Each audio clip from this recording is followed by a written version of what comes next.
It was called Pig Night, but we as butlers were always told, do not call them pigs.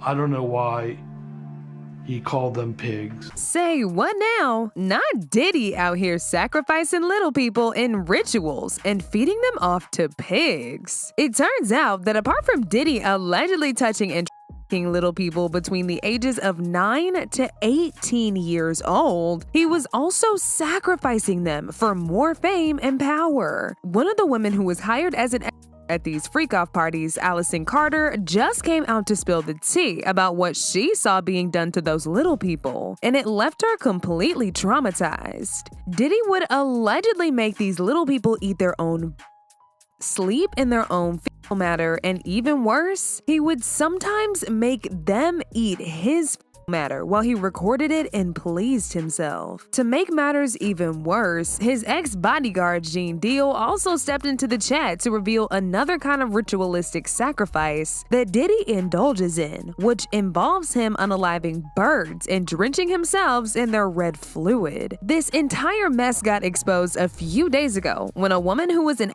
at Diddy's parties, Allison Carter, hopped on Instagram and spilled the tea about some of the things that she saw Diddy doing to little people while she was at his parties. It's unclear what exactly made her want to reveal all this, but she was very serious and gave intimate details that only people who were actually there to witness can tell. She initially posted a video going off on people for turning this entire Diddy mess into a pop culture moment instead of recognizing that there are real victims whose lives have been affected by this. Real victims who turn on the news every day and see their trauma being turned into a joke on social media instead of people focusing on making sure that Diddy and everybody else is held accountable. Ever thinks about the victims?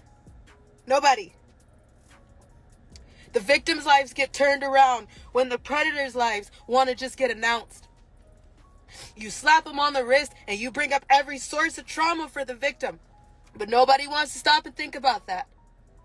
We're not talking about the victims that are still going through this right now with other people who are running to cover their and deleting their social medias, pink. After she posted this video, a whole lot of people became very interested in what she had to say. Because honestly speaking, that video was giving very much Jaguar Wright 2.0. That was when people found this video that she had posted a while back, talking about how celebrities had to sign all sorts of NDAs before being allowed in Diddy's parties. This was when she spilled the tea about the infamous Pig Night parties. The first time the public got to know about the Pig Night parties was back in 2022, when the documentary Secrets of a Playboy was released. It went into details about the Pig Night parties that were hosted by Hugh Hefner at the Playboy Mansion, and it was very disturbing to say the very least. His ex-girlfriend Sandra Theodore also joined in on the documentary and revealed everything. According to the Mansion insiders, Hugh would sit at the head of the table, smoking his famous pipe while the hookers drank and ate with movie and TV stars.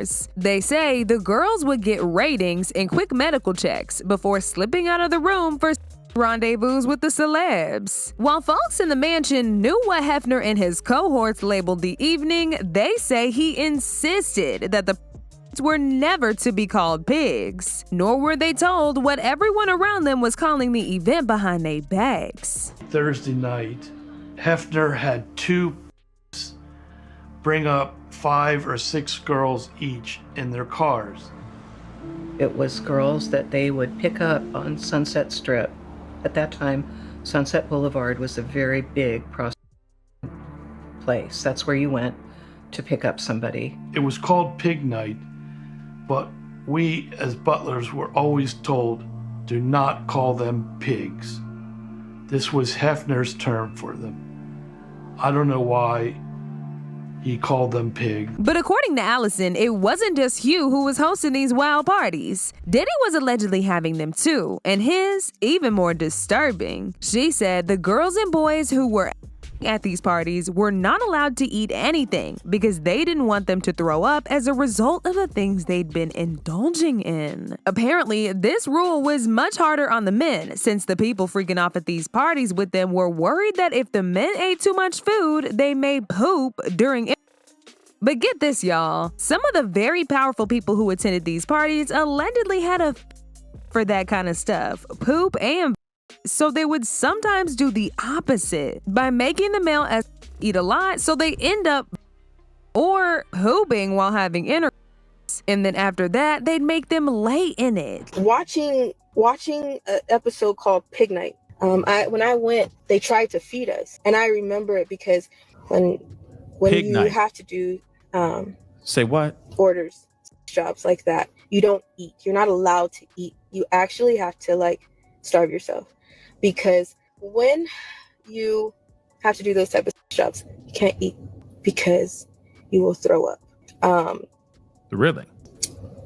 If you are doing, or if you are a guy doing sex, you will shit everywhere. Oh boy. When this happens, your pimps will get mad at you, really mad at you. And if that is a fetish for someone, they use that to their advantage. So if you throw up on someone, you will have to eat it. If you shit on someone, you will have to lay in it. There are celebrities that are a constant visit.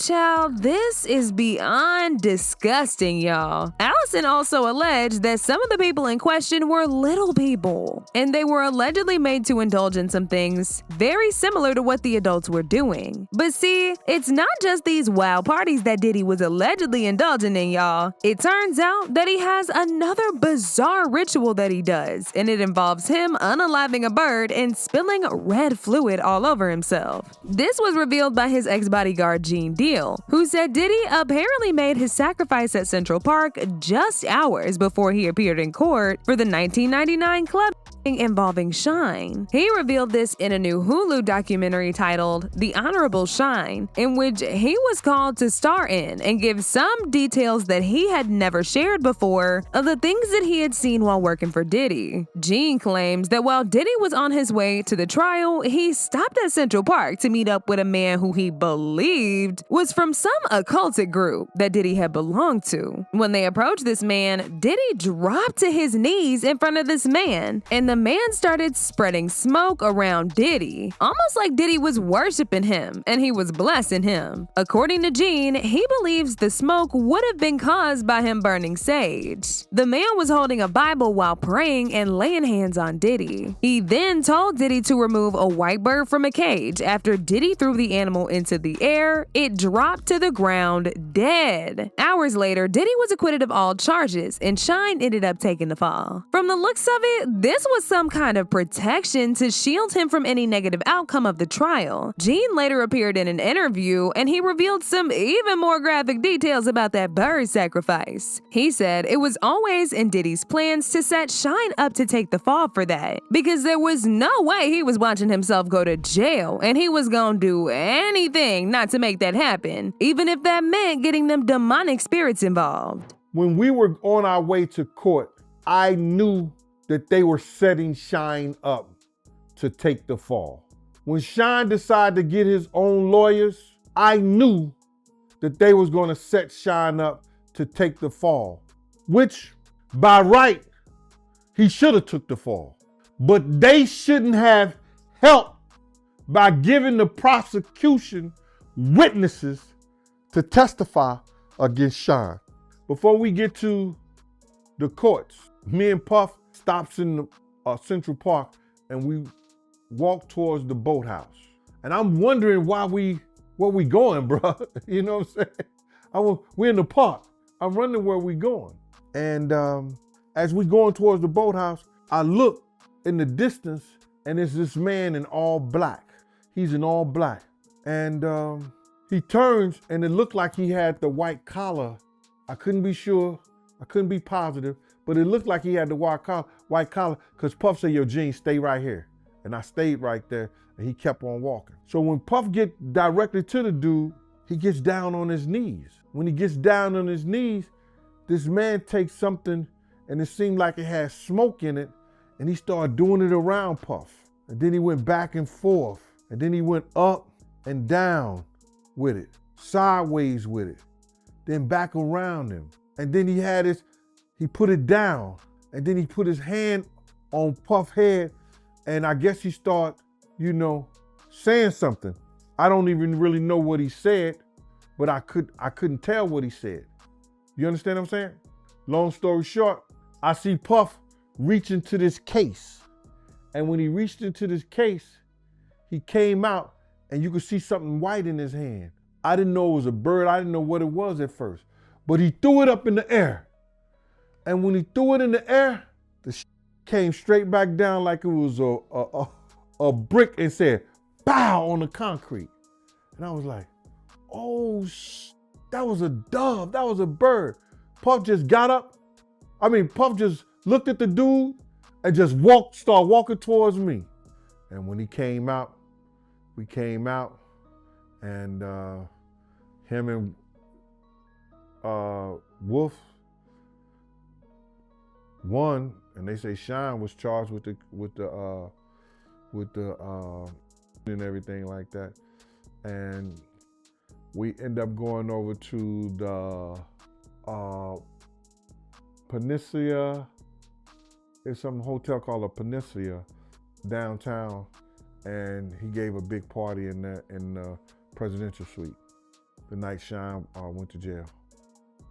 So as y'all can see, this demonic stuff ain't nothing new to Diddy. He's been getting himself mixed up with all kind of spirits for decades, and now it's all coming back to bite him. As usual, people had their own thoughts about this, like this person who said, there's an underground tunnel which goes from P. Diddy's mansion all the way over to the Playboy Mansion. Little people were being moved from one location to another in these underground tunnels, who were being SA'd and unalived. You can't see these tunnels from the street level. Another person said, the dove was probably supposed to fall just like Shine did. It was clearly a spell. He had called MF'er to go to a party after the verdict, knowing Shine was still locked up, but he didn't even care. But now I want to know your thoughts. What do y'all think about Diddy's alleged infamous pig night parties? And do y'all really believe he indulged in satanic rituals? Y'all been knew what to do. Let me know your thoughts in the comment section down below. And don't forget to click here to watch this other very messy video.